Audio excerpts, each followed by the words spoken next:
not here today. He's ill. So I'm flying solo. But I have Patrick Landrum with me to help me out. Patrick is a student here at Merced College. He's a member of Alpha Gamma Sigma, which is the honor society that I advise, and he is also a past scholarship winner. So my goal for today is to talk with you about the scholarship essay, how to write a winning essay, and also use Patrick for some personal experience, right, real world example of how he did it in the past. Okay? So if you have pen and paper, some note taking, right, that would be great because there's a lot of information here. What we're going to do, we're going to go through the writing process. Now, all of you should be familiar with the writing process through your English classes. Essays do not just magically appear. There's a process that we go through in order to create a good essay. And the steps are pretty much here. The first thing that you have to do is analyze the situation and figure out your trigger, which means what is prompting you to write this essay. After you figure that out, you need to gather information and you need to brainstorm. Do you have a sign-in sheet? And then after that, you need to outline. This is a step that lots of students skip. Outlining is important because it ensures organization. You need to write a rough draft and revise it and edit it before you turn it in. The last thing that you want to do with a scholarship essay is to turn in the first thing that you write. Okay, so rough drafts are always important. So we're going to go through each one of these steps a little bit deeper. So let's go ahead and talk about triggering and analyzing the situation. What does that mean? Well, usually when we write a scholarship essay, our trigger is our desire for financial assistance, right? That is what's prompting you to write your essay. And the goal of your statement is to convince someone that you are indeed worthy of being granted financial assistance. Okay? So here is the question. What might be some other reasons that would trigger us to write a scholarship essay and to apply for scholarships? I want you to talk with your group and I want you to brainstorm a list of other reasons that you might do this. Be some other reasons for applying for a scholarship besides getting money. Self-achievement. What'd you say? Self-achievement. Okay, so what do you mean by that? Keep going, Dolores. Like I was saying, like if we have a really good grade point average and we're like, oh, we qualify for that.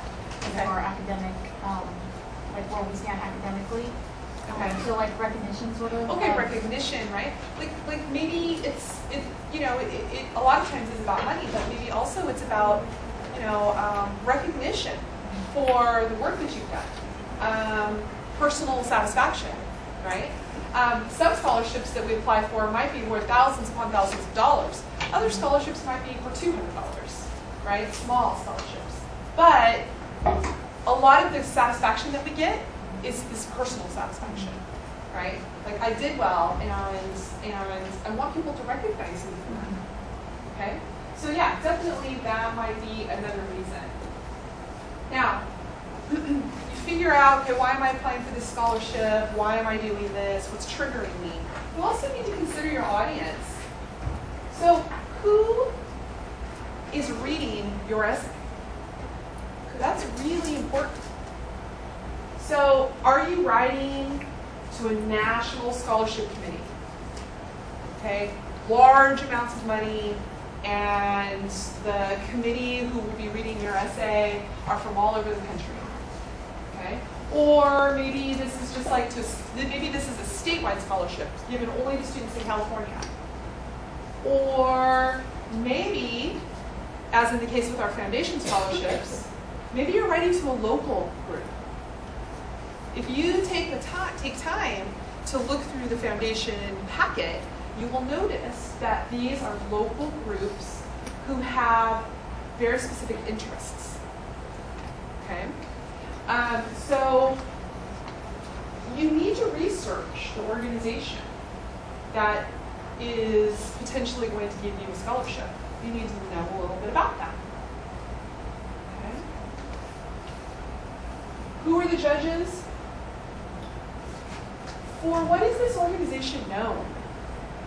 What is the organization's mission? Okay, so when you write your letter, you need to write your letter in a way that makes the audience realize that you know who they are, that you respect their mission, that you fit in with their mission. Does that make sense? So Patrick, can I put you on the spot? Sure. So Patrick won a state level scholarship last year called the Ed Walsh Service Award. So what did you know about the organization that gave you that scholarship?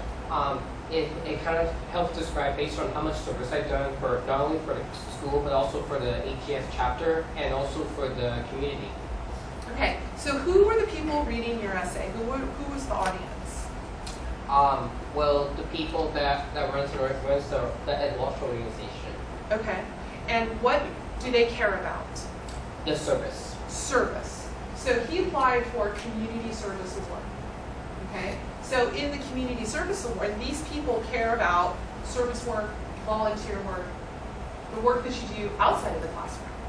So in this essay, did you write about your academic work? No.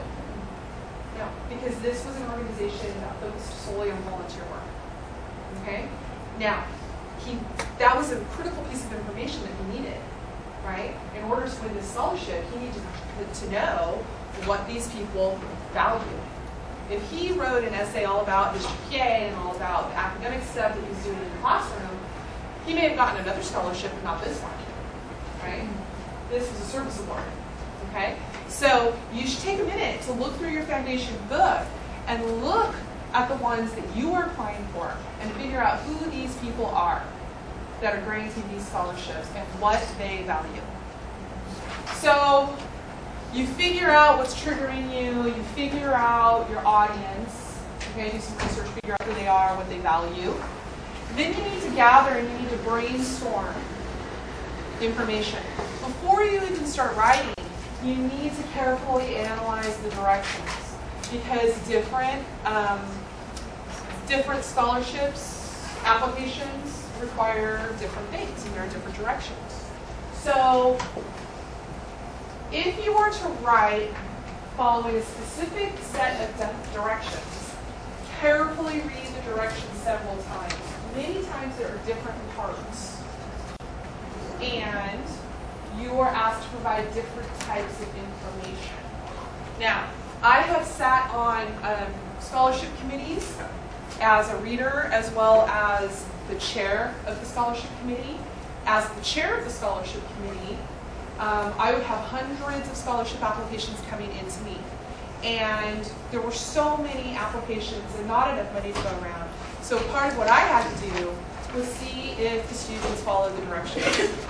And if there were different parts and one student only answered 2 parts out of 3, we disqualified them.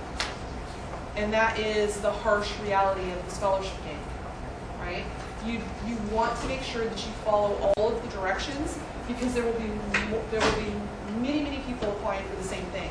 The people who follow the directions are probably going to get it before a person who doesn't follow the directions.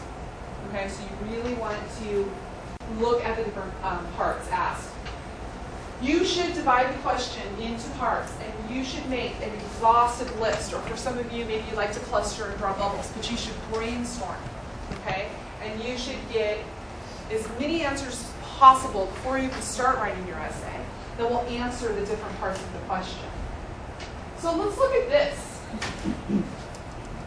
Here is a question that we see on many application packets. Discuss how your interest in your field or major developed and describe your experience in the field, such as volunteer work or internships, and what you gained from this involvement. Do you see that there are 3 parts here? Okay, I've color-coded them for you. So you need to talk about how your interests developed, and then you need to talk about your experience and what you have gained. Okay, so read it carefully. Don't over-focus on one. Make sure all 3 parts work. Okay, so This is an actual scholarship that we offer through Alpha Gamma Sigma at the state level. And these are the directions. It says a 1 or 2 page autobiographical essay by the applicant that includes information about who the applicant is, the applicant's academic success, and what the applicant hopes to accomplish in the future. So in just a couple seconds here, can you and your partners at your table look at this sample and tell me how many parts are there in this direction? Okay, so how would this be broken down? How many parts are there? 4. Okay, and what are they? What would the first thing be? Information on the applicant. Who the applicant is. Who are you? Okay, what's next? What has been your academic success? What else? Do you see this down here as 1 or 2? 2. So what you hope to accomplish in college and what you hope to accomplish in the future? Yeah. You can see that as 2. Okay. Or you could see it as 1 and say, because I will accomplish this in college, this is what will happen to my future. I guess maybe something like that. But yeah, 3 or 4 for sure. Okay. Here's another one. Look at this one. This is the one that Patrick won, by the way. This was the scholarship that he won. And he followed these directions. A 1 or 2 page statement. This statement must include not only what the applicant has contributed to AGS, the campus, and the community, but also how AGS has affected the applicant. What do you think? How many do you see there?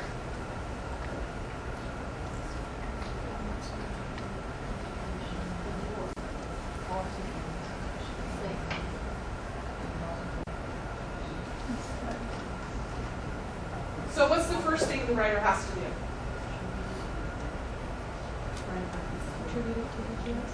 What's the first thing?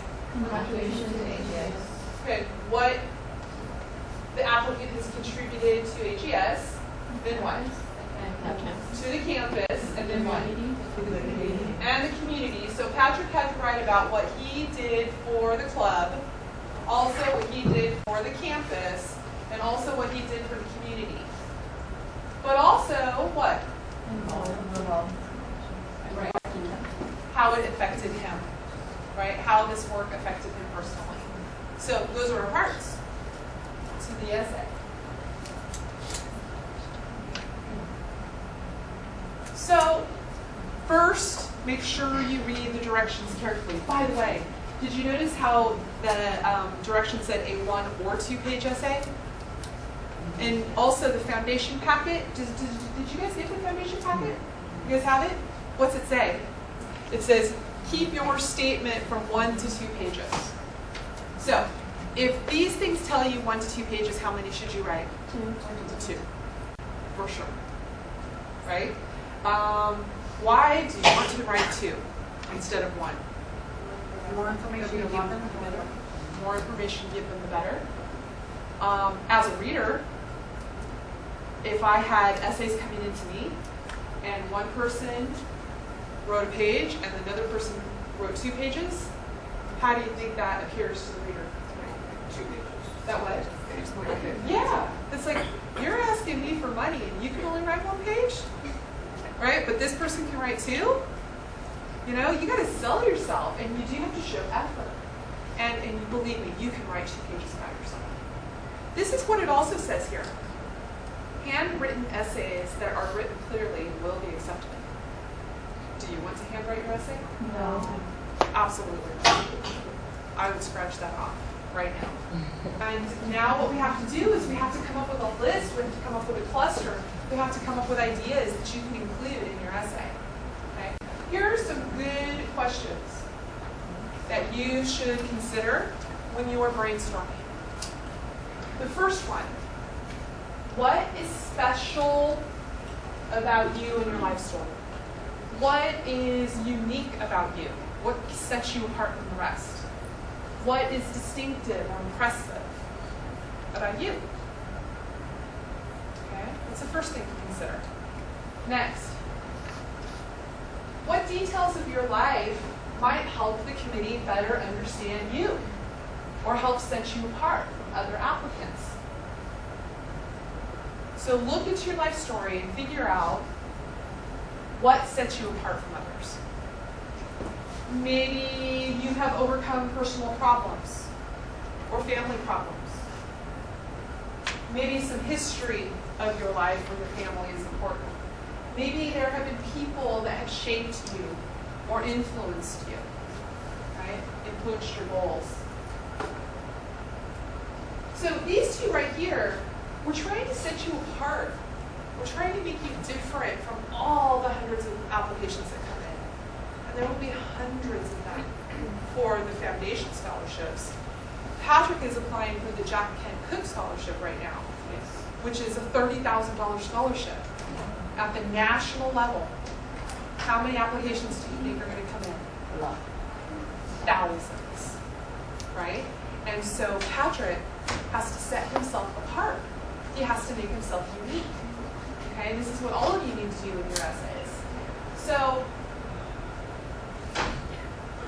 let me tell a story about an essay that came in that still sticks with me.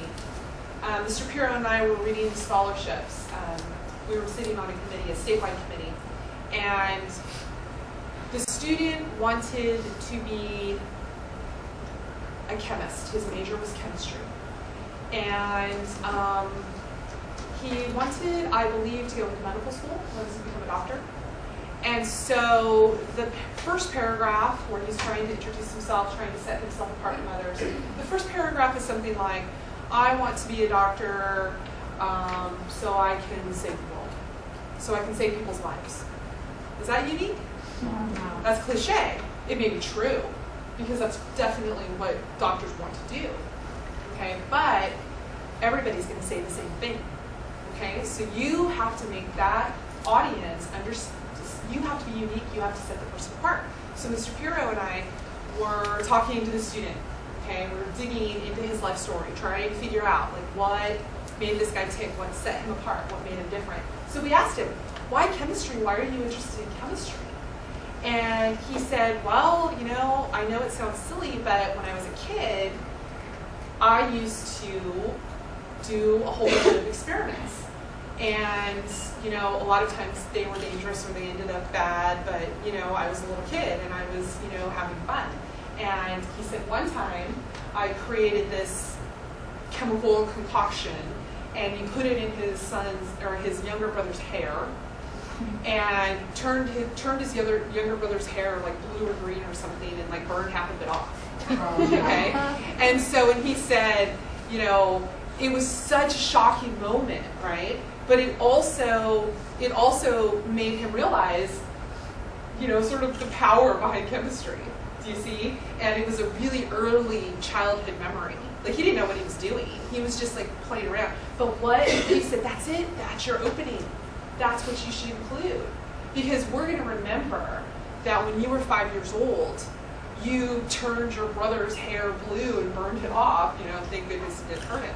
But we're going to remember that, and that shows you as this person who has had this passion for chemistry since before he could even articulate that passion. Do you see? And that's the story you're going to remember. You're going to remember the story of the kid who wants to be a chemist because he turned his brother's hair blue more than the story of the kid who says, I want to save people's lives. Right? Because that's a unique story, and that sets him apart. That's special. Okay? So think about anything that makes you unique and distinctive. Got it? Here's the next one. When did you become interested in this field? What have you learned about that has further stimulated your interest, reinforced your conviction to study this? Right? So what makes you, like if you want to be a nurse, if you were applying for a nursing scholarship, what makes you best suited to be a nurse? Why are you going to be the best nurse? Okay? What have you learned? What experiences have you gained in life that tell you that this is the career for me? Okay? Especially if you're applying for scholarships that pertain to your major. So that's important. What are your career goals? You have educational goals. I want to get a degree in chemistry, but why? What are you going to do with that? What career will you have? So look at the major that you have right now, the major that you have declared, and ask yourself, okay, so I'm going to get a BA in economics, but then what? Right? How are you going to apply that to your life? What career do you want? That's always important for scholarship readers. They want to know why you're interested in your major that you've chosen, but also what are you going to do with it once you get out of college? They're going to give you money to continue in the hopes that you will become successful in the future and give back to society or to the field that you've chosen. Okay? So be specific about what your career goals are. Have you had to overcome any unusual obstacles in your life? Have you had to overcome any hardships in your life? Economic, family, physical, anything like that. What do you guys think about including those details in your essay? Hardship details. What's your opinion? Very important. I think they also need to understand the sacrifices that you made. to Always reach those want to spin it goals. to the positive. And you want to take whatever particular hardship it was that you faced, and you want to spin it and say, and look what I have done, right? I continued with school. I found every way possible to complete my degree. I worked really hard, right? So you want to come across as a person who is a survivor and who will continue to persevere in the face of hardship, because life is hard, right? And it will continue to be hard. And so if you have those hardships, when I was in college, when I was writing my scholarship essays, I talked about the fact that I was the first person in my family to go to college. It was a hardship. If you were the first person in your family to go to college, what are some of the struggles that you faced? Does anybody here have the same as me? What's a hardship? If your family didn't go to college, what's the struggle that you have? Financial. Okay, maybe because your family didn't go to college, maybe they're not financially equipped to send you to college, right? And so so I had to work 5 jobs, right, to put myself through college. I worked at Jack in the Box, I worked at Chuck E. Cheese, I was Chucky, I dressed up like Chucky, right? And I did all these crazy things just so I could get money, so I could go to college because my parents didn't have that money, right? What were you going to say? You have to enroll into everything all by yourself because nobody has that experience and you're the first one to do it, so they can't tell you that this is how you do something. It's learn all your own. Yeah, that was the struggle that I had. I'm sorry, I can't. My parents would say, I can't help you. I don't know. I don't know how to navigate through college, right? And I don't know how to help you with this calculus because I never took it, that type of thing. And so, those are hardships. But what I did was I played up the fact that I was able to overcome these things, right? So whatever personal struggle or personal hardship or whatever, okay, spin it to the positive and and convince the committee that you are worthy of this money because you will continue to persevere. You are a hard worker, okay? So I definitely think that this one is an important idea to brainstorm. Here's another one. What personal characteristics do you possess that would improve your prospects in this field? So are you a person with integrity? Are you a person with compassion? Are you a person with persistence? Do you see? Like what personal attributes do you have that you can tell the scholarship committee about? Okay? Now, these questions are all at Purdue's OWL. This is a website, Purdue University, and you can go to this website. You can just Google Purdue's OWL, and you can get these questions, and they have a lot more too. Okay?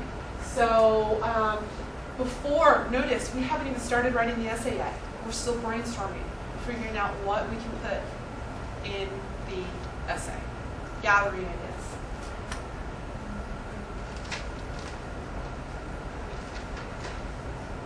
Then what we need to do is we need to shape our essay, we need to organize it before we even start writing it. Do not skip the outlining process. because you want to come off, you want your essay to be organized and to be clear. If you skip the outlining step, you run the risk of being disorganized and rambling. Okay? So we for sure want to outline. We know that there are 3 parts to any personal statement.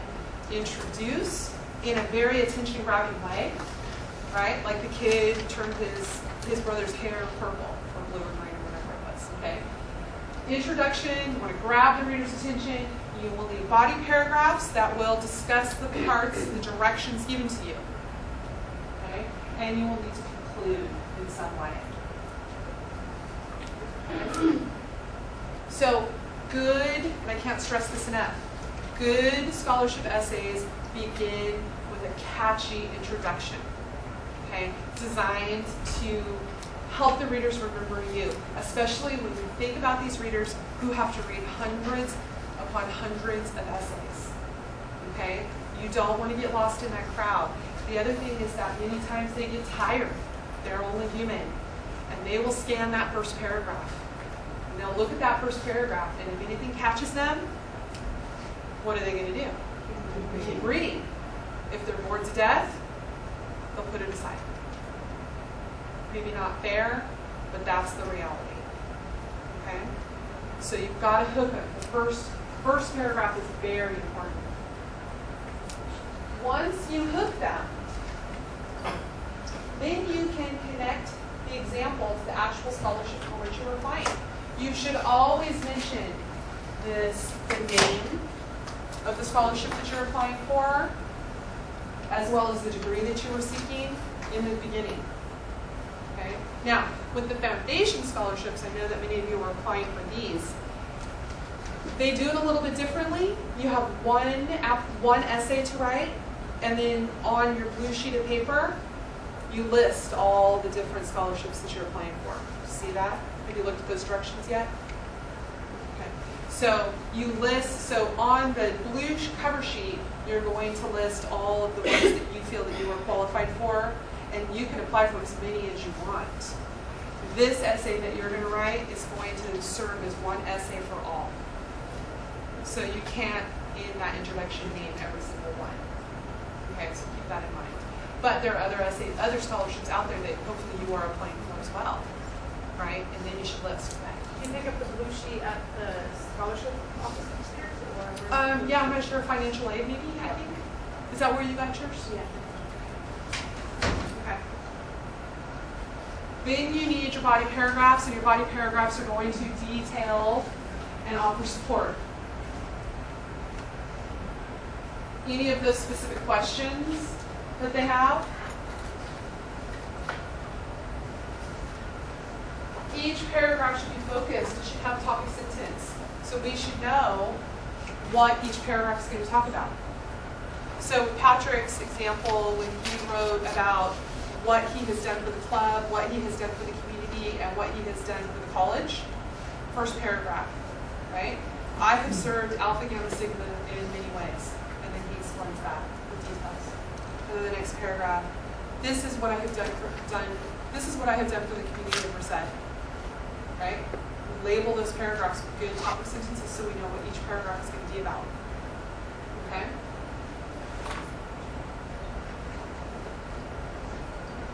Don't go off topic. Make sure everything that you say is relevant.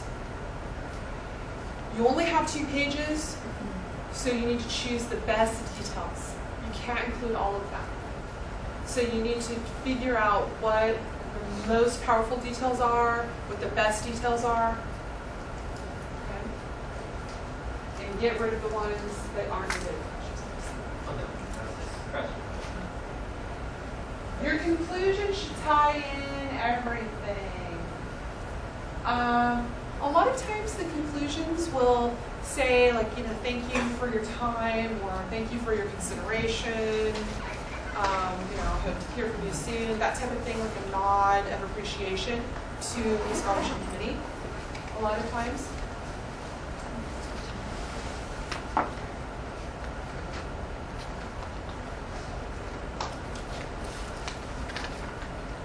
So, if you look at those questions that, the brainstorm list that you generate, and you take and you look at that list that you generated from your brainstorm, and you figure out what are the most important, what are the most relevant, and you turn that into an informal outline, right? Figure out, first I'm going to talk about this, and next I'm going to talk about this, right? Which order are you going to talk about these things in, and which ideas are you going to throw out, which ideas are you for sure going to include, okay? So turn it into an informal outline, and that will make sure that you have addressed all the parts.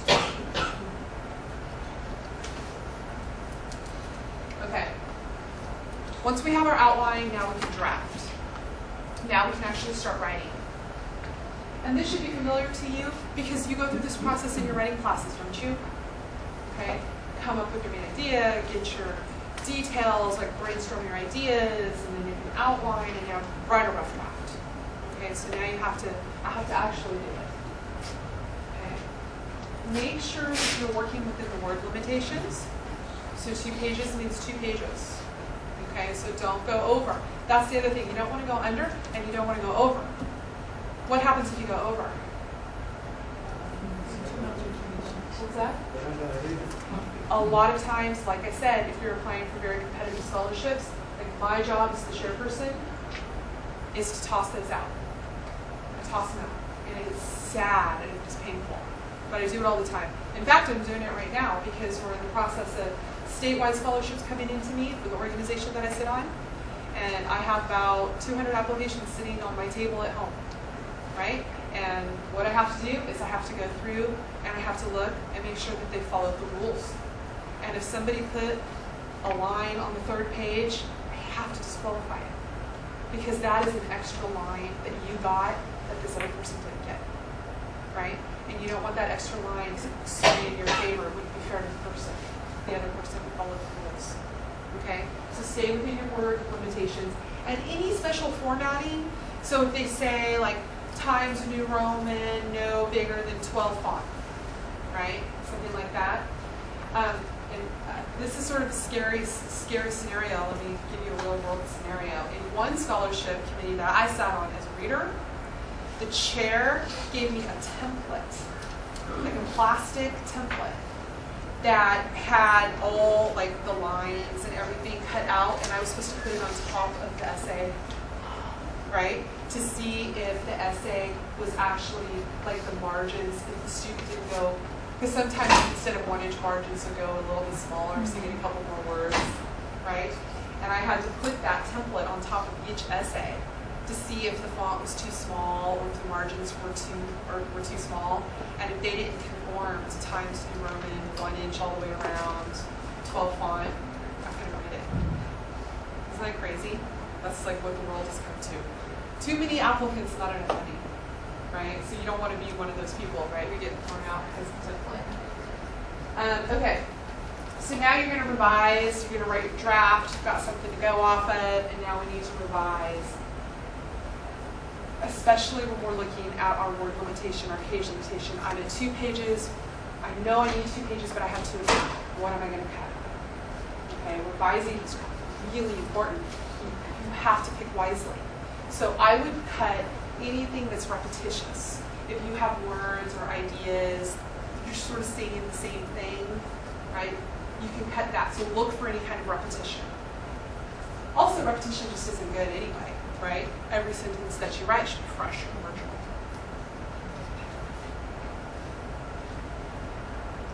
Always, like I've already said, make sure that you keep those details in there that make you stand out, that make you different and unique.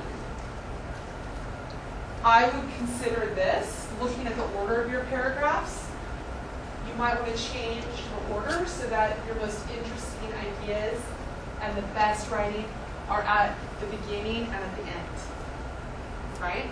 Beginning, we know, because you got to hook them right from the start. Why at the end also? So they can remember you? Because why? So they can remember you? That's the last thing that they remember, right? So the last thing that you remember is the last thing that you read. So put your most powerful ideas in the beginning, so they'll keep reading, and at the end, so they remember you. Okay, so look at the order. Cut things that do not address the directions.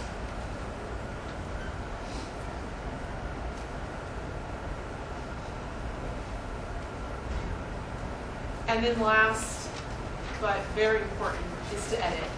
Editing is when we look at our spelling and our grammar and our punctuation and all that stuff that makes the essay pretty and readable. Okay? So we do not want to forget about editing. Because I hate to say this, but you know, one law in life is well, actually we say don't judge a book by its cover. We say that, but a lot of times we do. Right? That's like a sorry fact of life. And so if your essay is full of grammatical errors, if it has punctuation errors and spelling errors, and it's not pretty on the surface, then you will be judged on that. Right? So you have to spend time editing. Okay? I would recommend staying away from contractions, making your writing more formal, contractions and abbreviations. Have several people read your work for you. Okay? Pass it by writing tutors, teachers, parents, friends, counselors. Okay? So they can catch it. Because sometimes you won't catch a typo. How many times have you done that? Right? Where you poured over a paper, right, before you turn it in, and dang it, there's that typo, right, that you didn't catch. Somebody else might catch it before you go. How many times did you have your essay read? How many people read your essay? At least 3 times.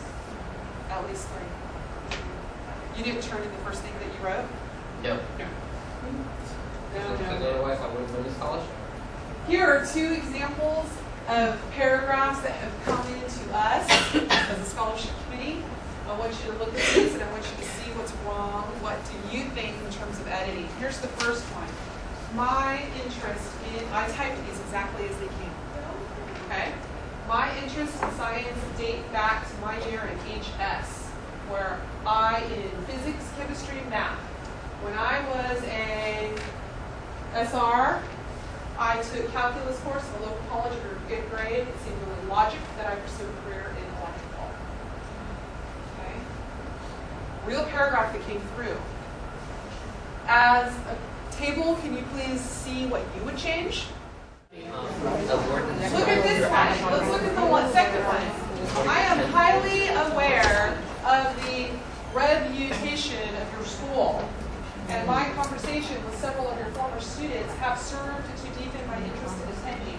In addition to your excellent faculty, your computer facility is among the best in the state. I hope you need this scholarship from your university so that I may pursue my studies at your fine institution.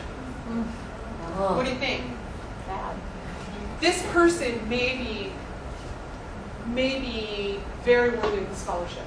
This person may have a lot to offer. This person may have so much to give back. Would you give a scholarship to this paragraph? Why not?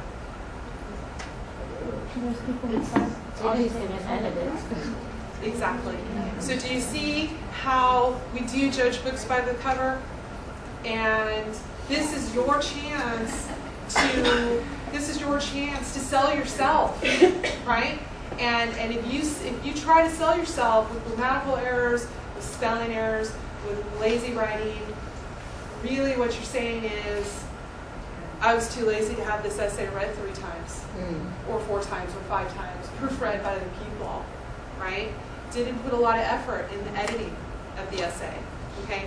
Writing is about communication, and a lot of times when there are so many grammatical errors, you are not able to communicate what you want to communicate because we can't understand you, okay? So that's definitely why editing is important. This is what it should say, right? Merced High School, don't say HS. Senior should be spelled out. Reputation should be reputation, little things like that, right? Okay. It is okay to make errors in your rough draft. Definitely okay. But then you make sure that you pass it by other people, that you revise it, that you edit it, and then turn in the best quality paper at the end. Okay? There's more. Don't forget that many scholarships will ask for additional materials, not just an essay. Right? A lot of times they'll want your transcripts. They will want a list of awards or accomplishments. They'll want letters of recommendation. Okay? What did you need to give for your scholarship? Which scholarship or? The Walsh scholarship, the service. Well, transcripts, of course, because they do require GPA, but that doesn't mean I have to describe my academic achievement in the essay. This is not asking for it. It's asking for me for my service. Okay, what else did it do?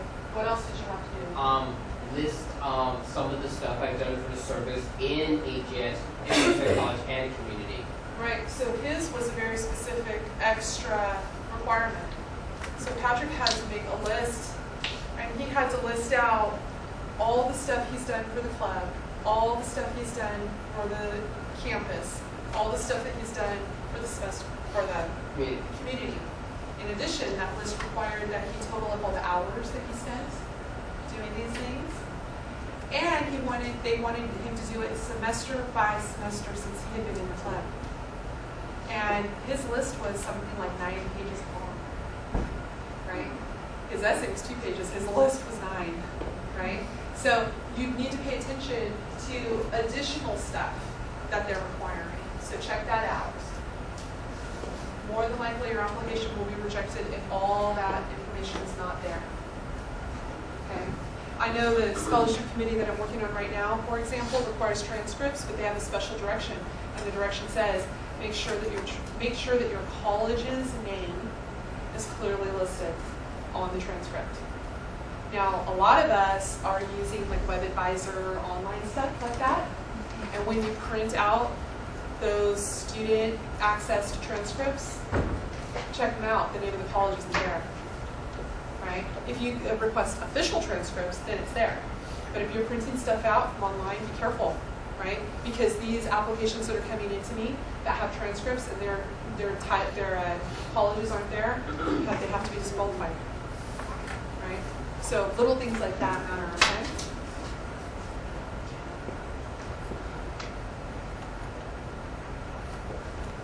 So if you're interested in more information, here are 2 websites that are good.